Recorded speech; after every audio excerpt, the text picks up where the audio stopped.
नमस्कार दोस्तों, हमारे YouTube चैनल में आपका स्वागत है। आज दोस्तों हम कुछ परिभाषाएं देखेंगे। अधिगम अधिगम सीखना, ठीक है। अधिगम की परिभाषा देखेंगे, उसके बाद हम अधिगम के प्रकार देखेंगे, अधिगम की विशेषताएं देखेंगे, इन चीज़ों को देखेंगे। तो सबसे पहले आज हम क्या पढ़ेंगे, अधिगम क्या होता है। अधिगम माने होता है लर्निंग। लर्निंग मीन्स होता है सीखना, ठीक है। तो अधिगम का अर्थ क्या हुआ दोस्तों, सीखना, ठीक है। लर्निंग की क्रिया अधिगम क्या, अधिगम का मतलब होता है सीखना। अधिगम का अर्थ क्या होगा, सीखना, ठीक है। तो अधिगम की परिभाषा क्या होगी, व्यक्ति के व्यवहार में जो जो जो परिवर्तन आता है, ठीक है। व्यक्ति के व्यवहार में जो भी परिवर्तन आता है उसे अधिगम कहते हैं। लेकिन यह परिभाषा क्या होगी दोस्तों, गलत, ठीक है। परिभाषा तो है लेकिन वह सही है। व्यक्ति के व्यवहार में जो परिवर्तन आता है उसी को अधिगम कहते हैं, ठीक है दोस्तों। उसी को क्या बोलेंगे हम, परिवर्तन आता है उसी को अधिगम कहते हैं, ठीक है। लेकिन ये परिभाषा गलत हो गई। अधिगम ये नहीं हो पाएगा, परिवर्तन तो है लेकिन इसमें अधिगम नहीं होगा। क्यों? क्योंकि अधिगम कैसा होना चाहिए, अधिगम जो होना चाहिए व्यक्ति के व्यवहार में जो परिवर्तन आता है वो परिवर्तन कैसा होना चाहिए, स्थायी होना चाहिए, ठीक है। परिवर्तन कैसा होना चाहिए, स्थायी होना चाहिए। क्यों? देखिए, व्यक्ति के व्यवहार में जो परिवर्तन आएगा वो कैसा होगा, वो अस्थायी नहीं होगा, स्थायी परिवर्तन। अगर अस्थायी परिवर्तन हो गया तो वह अधिगम नहीं कहलाएगा, ठीक है। जैसे कि आज हमने किताब पढ़ी है, ठीक है, आज मैंने किताब पढ़ी है, अगर वो हमें हमेशा लाइफ टाइम याद रहेगी तब वो परिवर्तन कैसा होगा, वो परिवर्तन हो जाएगा स्थायी, ठीक है। वो परिवर्तन कैसा होगा दोस्तों, वो परिवर्तन स्थायी होगा। अब जैसे आज मैंने एक चैप्टर पढ़ लिया, आज चैप्टर पढ़ा मैंने, अब मुझे कल वो याद ही नहीं रहा, हमें कल वो याद नहीं रहा, तो क्या कौन सा परिवर्तन होगा, वो हो जाएगा अस्थायी। तो अधिगम का मतलब क्या होगा, अधिगम का अर्थ समझ गए। अधिगम का अर्थ होता है सीखना, वो भी कैसा सीखा जाना चाहिए कि वो भी स्थायी परिवर्तन। अधिगम के व्यवहार में जो परिवर्तन आता है वो भी परिवर्तन कैसा होना चाहिए, स्थायी परिवर्तन होगा, तब ये अधिगम होगा। अधिगम दो प्रकार से होता है, ठीक है। तो पहला क्या होगा, एक तो अस्थायी परिवर्तन होगा, दूसरा अस्थायी, एक स्थायी परिवर्तन होता है, दूसरा अस्थायी परिवर्तन होता है। जैसे किसी व्यक्ति को बुखार आ जाना है, अगर व्यक्ति को बुखार आ जाता है, फीवर आ जाता है, तो कौन सा परिवर्तन होगा, तो वो व्यक्ति का अस्थायी परिवर्तन होगा, स्थायी परिवर्तन नहीं होगा। अगर आपको बुखार आ गया, ठीक है, ये कौन सा परिवर्तन हो गया, ये कौन सा परिवर्तन होगा, ये परिवर्तन अस्थायी होगा, स्थायी परिवर्तन नहीं होगा, ठीक है। अधिगम ये भी है, कोई बच्चा गाली दे रहा है,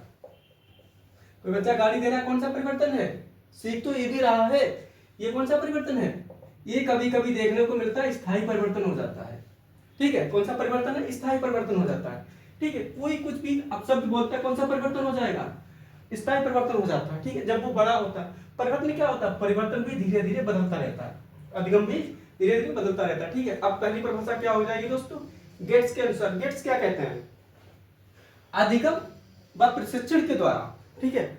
अधिगम के द्वारा या सीखने के द्वारा, यहाँ कोई भी किसी को प्रशिक्षण देता है, ठीक है। अधिगम क्या होता है, अनुभव के अनुसार, अनुभव, ठीक है। गेट की परिभाषा क्या है, अनुभव व प्रशिक्षण।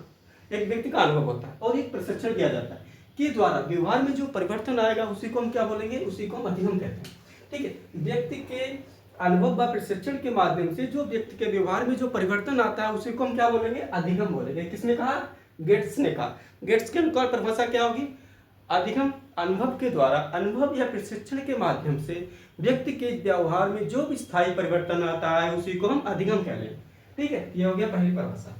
लाना ही परिवर्तन, लाना ही अधिगम कहलाता है। दूसरी परिभाषा दी क्रो एंड क्रो ने, एक वैज्ञानिक थे क्रो एंड क्रो, इन्होंने बताया सीखना। सीखना तो पता है, आदत, अब वो सीखना तो पता है, अधिगम होता है आपको, ठीक है। इन्होंने बताया सीखना आदतों द्वारा, हम कोई व्यक्ति अपनी आदतों के द्वारा सीखता है। ज्ञान में आवृत्तियां, आवृत्ति माने होता है किसी चीज को हम बार बार दोहराते हैं, आवृत्तियां, वृत्तियां माने अभिवृत्तियां, आवृत्ति मीन्स होता है किसी को हम कोई चीज बार बार दोहराते हैं का अर्जन करना, अर्जन करने में, अर्जन मीन्स होता है प्राप्त करना, ठीक है।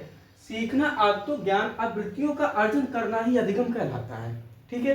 हम कोई चीज सीखते हैं, कोई चैप्टर सीखते हैं, बार बार सीखते हैं, तो वो क्या हो जाएगा, सीखना आदतों, आवृत्तियों का अर्जन करना ही अधिगम कहलाता है। समझ में आ गया। जैसे हमने कोई चैप्टर पढ़ा, अभी मैंने पढ़ा, मैं भूल गया, वो अधिगम नहीं होगा। हम उस चैप्टर को कई बार रिपीट करते हैं, रिवीजन करते हैं, वो चैप्टर हमें लाइफ टाइम के लिए याद रहेगा, ठीक है। अभी आप जो पढ़ते हो, आप हिंदी पढ़ना जानते हो, वो कभी हिंदी नहीं भूलोगे। आप इंग्लिश पढ़ लेते हो, इंग्लिश पढ़ना जानते हो, क्या आप इंग्लिश पढ़ना भूल जाते हो, नहीं भूलते हो। क्यों? क्योंकि वो परिवर्तन कैसा है, वो परिवर्तन आपका स्थायी है। इसलिए उन्होंने बताया है सीखना, आदतों का ज्ञान। तो सीखते किससे थे? आदतों का ज्ञान, अब वृत्तियों का अर्जन, ठीक है, अधिगम कहलाता है। ठीक है, नेक्स्ट परिभाषा हमारी थॉर्नडाइक ने दी थी। थॉर्नडाइक ने क्या बताया? अनुक्रिया, उपयुक्त अनुक्रिया जो हमारी क्या होती है? अनुक्रिया तथा उसे उत्तेजना से जुड़ना। अनुक्रिया, किस अनुक्रिया में होता है? हम किसी के प्रति क्रिया करते हैं, क्रिया के विरुद्ध एक अनुक्रिया होती है, आपको पता पड़ा होगा। क्रिया के विरुद्ध क्या होती है? एक अनुक्रिया होती है। जैसी क्रिया करते हैं उसके विपरीत क्या आ जाती है? एक अनुक्रिया होती है। तो उपयुक्त अनुक्रिया तथा उसे उत्तेजना से जुड़ना, एक पढ़ने की इच्छा होती है, उसी को उत्तेजना से जोड़ा जाता है। ठीक है, व्यक्ति के अंदर एक पढ़ने की इच्छा होती है, कोई काम करने की जब इच्छा होती है, उसी इच्छा को किसके साथ जोड़ दिया जाता है? उत्तेजना के साथ। ठीक है, उत्तेजना कैसे आएगी? जैसे कोई चैप्टर में पढ़ने में अच्छा लगता है, ठीक है, वो क्या हमारी अनुक्रिया करते हैं। जब अनुक्रिया मतलब कोई काम कोई करता है, उसे देख के वो काम जब हम करते हैं, कोई व्यक्ति अगर कोई काम करता है, उसे देख के अगर हम वो काम करेंगे, वो अनुक्रिया होगी। ठीक है, क्रिया के विरुद्ध एक अनुक्रिया होती है। ठीक है, हम वो काम जब जैसे कोई व्यक्ति पढ़ता है, हमें भी जलन होती है, तो वो काम हम करते हैं, वो क्या कहलाएगा? वो हमारा अनुक्रिया हो जाएगा। उसी अनुक्रिया को किससे जोड़ देते हैं? उत्तेजना से जोड़ देते हैं। ठीक है, उत्तेजना से जोड़ना ही क्या कहलाता है? अधिगम कहलाता है। दोस्तों यहाँ तक समझ में आ गया? फिर से हम दोबारा से रिवीजन करेंगे इस चैप्टर का। ये परिभाषाएं कुछ दी, इनको दोबारा से रिवीजन करते हैं। ठीक है, उसके बाद आप चैनल को सब्सक्राइब जरूर करना दोस्तों, अगर आपको वीडियो अच्छी लगे। ठीक है, थोड़ा हम लोग देखते हैं फिर से।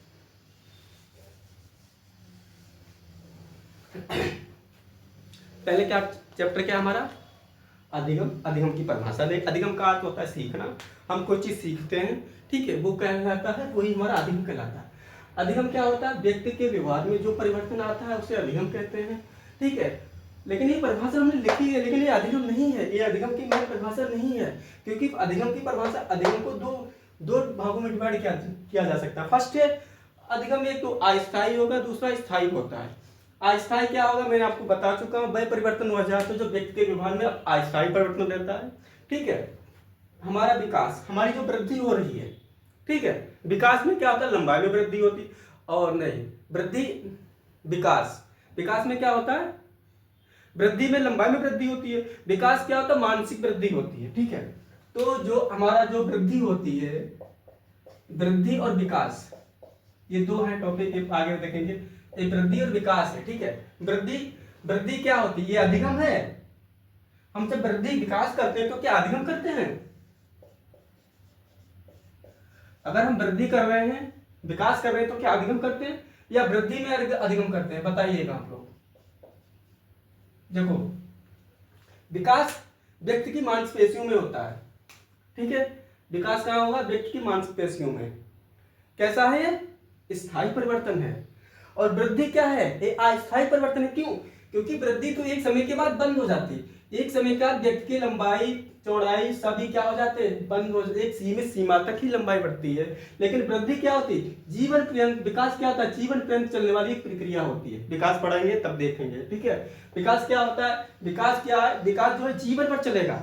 वृद्धि एक समय के बाद बंद हो जाएगी, आपके लंबाई में वृद्धि रुक जाएगी। ठीक है, ये सभी चीजें क्या होती है? एक समय के बाद रुक जाती है, लेकिन विकास हमारा जीवन भर चलता रहता है, कुछ ना कुछ सीखता रहता है।